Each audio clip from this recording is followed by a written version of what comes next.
Well, in the pages of Denver Life magazine, you'll find engaging articles and great ideas for your Denver life. This month, Denver Life magazine is dedicated to food.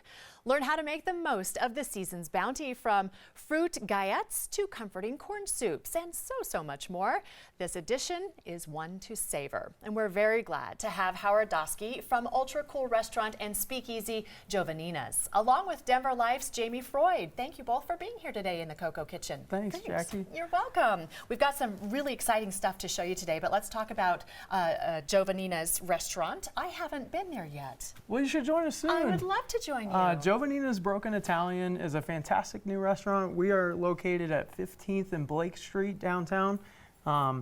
We're a broken Italian restaurant. A lot of people kind of like, are you Italian? There's a little, much like absinthe, you know, we're kind of shrouded in a little mystery, a little misnomer with the speakeasy, and we'll get to that. But broken Italian is, for us, it's essentially rooted in the inspiration and the execution of an Italian culinary scene. However, we let Colorado dictate the produce and the proteins by which that we're producing. Fresh handmade pasta. So you're not looking at spaghetti and meatballs, but rather it's fresh basil and bucatini with summer heirloom tomatoes and garlic. Wow. No cannoli here, but we do have ricotta cheesecake with first of the season Palisade peach wood-fired jam. Oh my goodness. You know, things like that. So nothing broken about it. That is perfection right there. So our said speakeasy is called sotto voce. It means, in Italian, under your breath or in a whisper. Okay. So it is kind of a misnomer. There's no seated bar down there, but it does have a fantastic candlelit vibe. It has a little bit of edginess, a little rowdiness.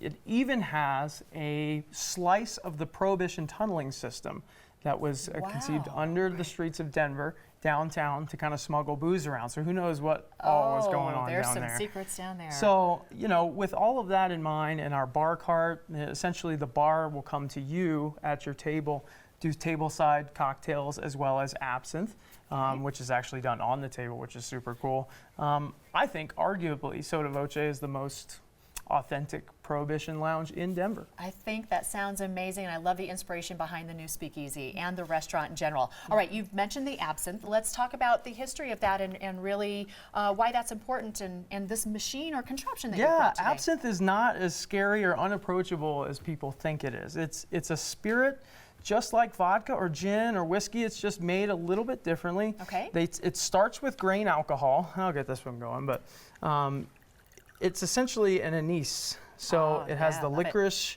taste as well as aroma, and it's done mainly with wormwood, which is an herb. It's a bitter herb. It's used back in the Middle Ages to cure ringworm and things like that. Okay. So it's a bitter, it has a medicinal kind of quality, and you know what Mary Poppins always says, a spoonful of sugar helps the medicine go down. So we are combining the absinthe using the drip luge, the drip tower, excuse me, to create a lushing effect, which makes the absinthe a little cloudy and a little bit more palatable. It's an overproofed spirit. Okay.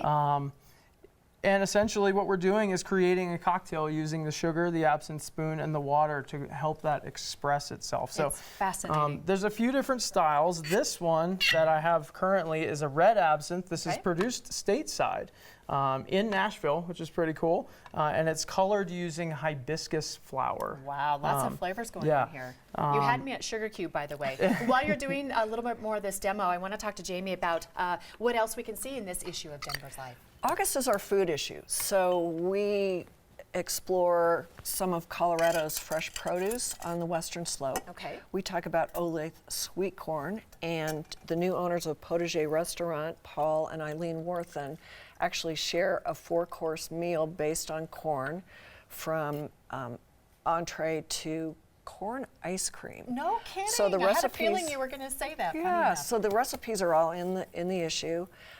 We go to Jane from Sweet Jane's Bakery, and she is the one who makes those gorgeous galettes. Yes, Galettes. Yes. Tarts is what I know, what that's I call easier them. to say. But tons and tons of recipes. We've got a calendar that has all the food festivals in the month of August.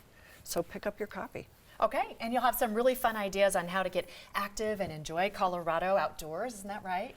Andrew, one of our editors, went to Minturn Anglers, and they put you on horseback and take you through backcountry to fly fish. No kidding. And it's a really different way. You So can't fly popular. fish on the horse, obviously, but they saw a lot of wildlife and bear and Oh, all kinds yeah. of really wonderful Oh, things. that was a great place to So a do new that. approach for that. Wonderful. Well, this is all fantastic. I wish we had more time. Thank you so much for the information on Denver Thank Life. you. And this is fantastic. I learned some new things today. Awesome. And I can't wait to visit. Thanks for having All us. right. Well, make the most of your Denver Life by subscribing to Denver Life magazine. Pick up the August food issue at King Soopers, Safeway, Barnes & Noble, or Tattered Cover. Subscribe or get your digital version online at denverlifemagazine.com.